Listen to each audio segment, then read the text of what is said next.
So here it is.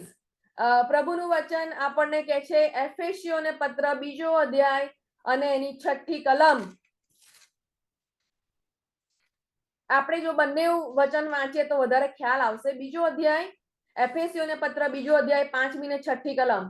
આપણે પાપમાં મોયેલા હતા ત્યારે તેમણે ખ્રિસ્તની સાથે આપણને સજીવન કર્યા અને કૃપાથી તમે તારણ પામેલા છો અને સાથે સજીવન કર્યા અને સાથે ઉઠાડ્યા અને ખ્રિસ્ત ઈસુમાં સ્વર્ગીય સ્થાનોમાં તેમની સાથે બેસાડ્યા છે.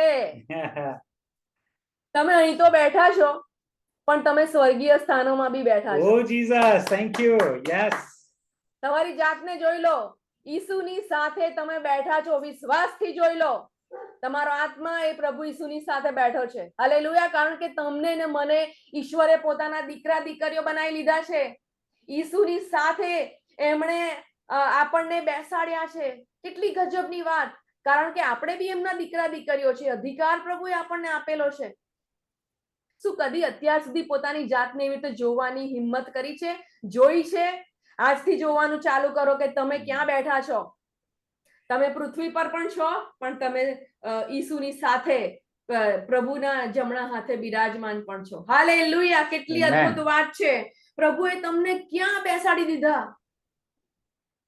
કેટલી ગજબની વાત. પ્રભુએ કેટલા ઊંચા કરી દીધા તમને.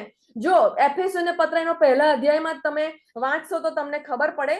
21મી કલમ, પહેલો અધ્યાય 21મી કલમ.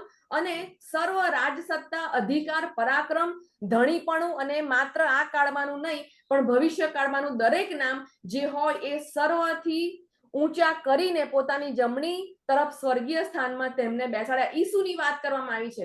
ઈસુને બધા જ અધિકારો કરતા વિશેષ મોટો અધિકાર આપીને સૌથી ઊંચી જગ્યાએ બેસાડ્યા છે અને એમની સાથે તમે હું બેઠા છે. હાલેલુયા.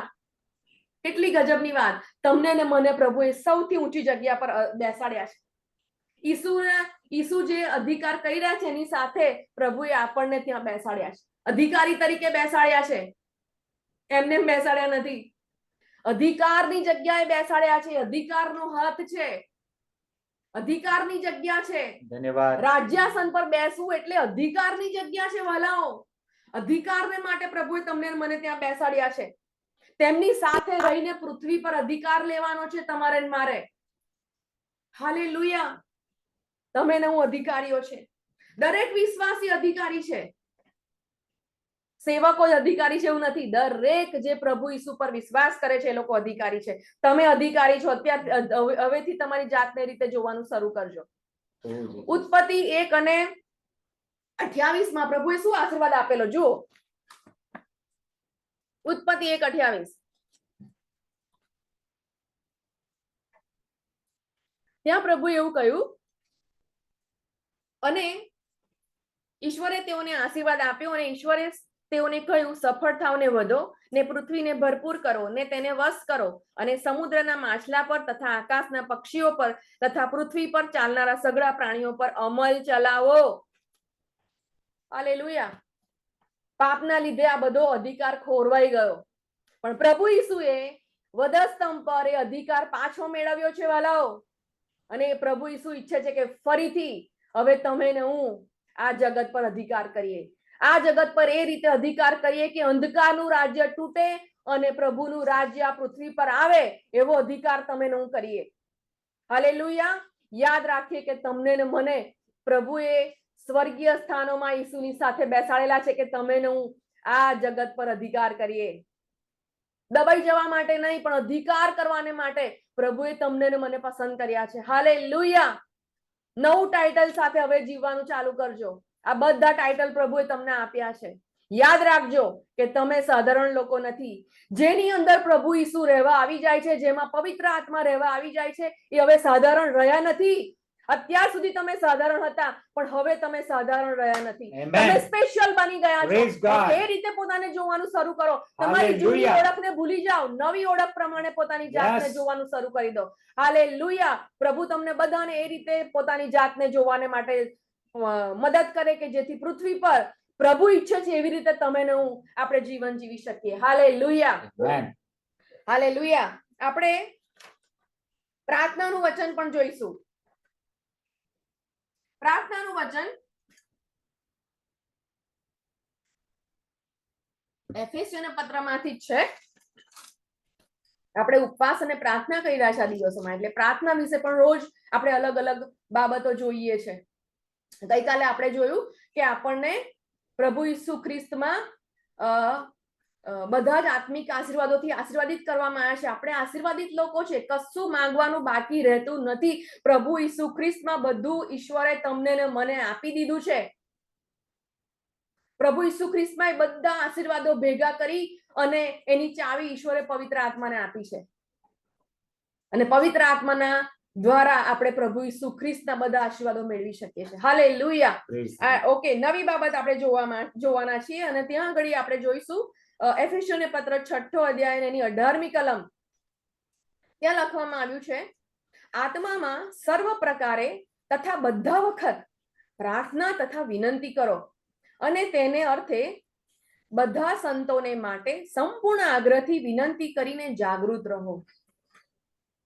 હવે તમે જુઓ કે એફેસીઓને પત્ર એનો 6 અધ્યાય છે, એ ત્યાં આગળ આત્મિક હથિયારોની વાત કરેલી છે. રાઈટ? આત્મિક હથિયારોની વાત કરી છે. અને અહીંયા આગળ પ્રભુ ઈચ્છા રાખે છે કે તમારી ને મારી પ્રાર્થનાઓ એ ફક્ત વિચારો કે ઈચ્છાઓ ના હોય. પ્રભુ ઈચ્છા રાખે છે કે તમારી ને મારી પ્રાર્થનાઓ મારી ઈચ્છા પ્રમાણેની ના હોય, પણ પ્રભુ ઈચ્છા રાખે છે કે તમે આત્માથી પ્રાર્થના કરીએ.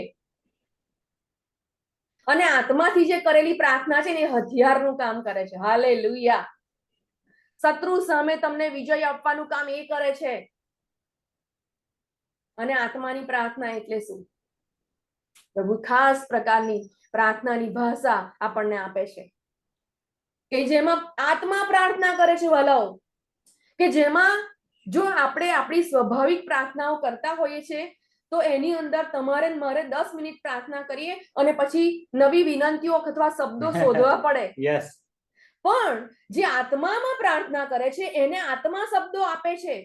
Yes. કેટલી ગજબની વાત! અને એ પ્રાર્થના તમે કલાકોના કલાકો કરી શકો છો. True. Yes.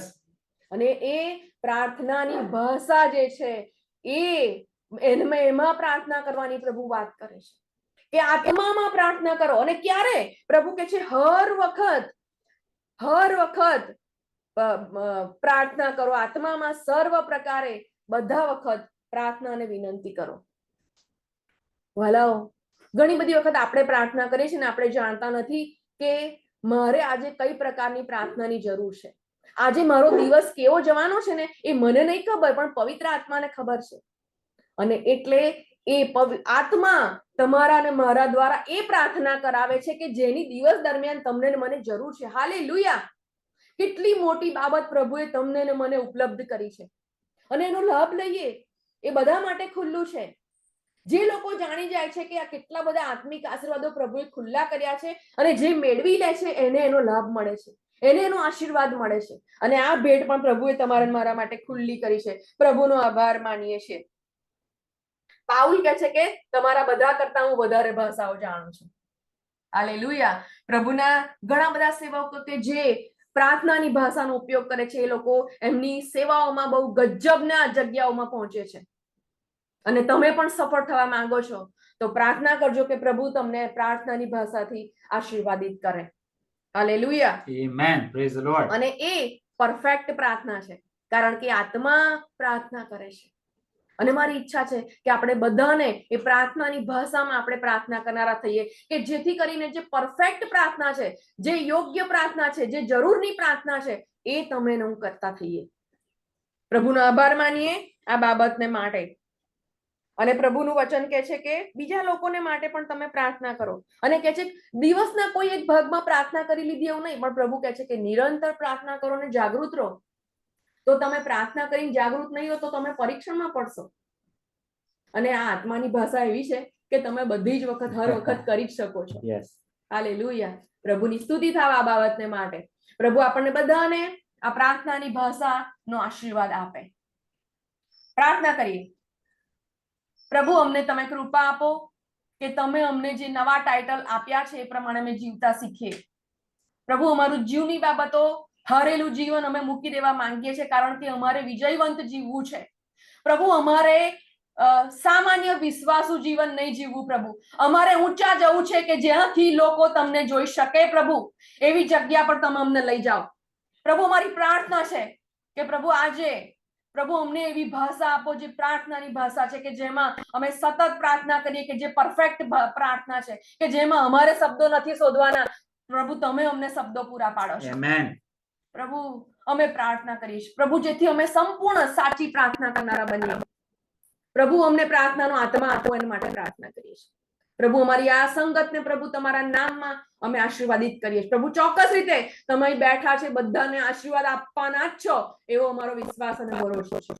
ધન્યવાદ સાથે ઈસુ પ્રભુના નામમાં, આમેન.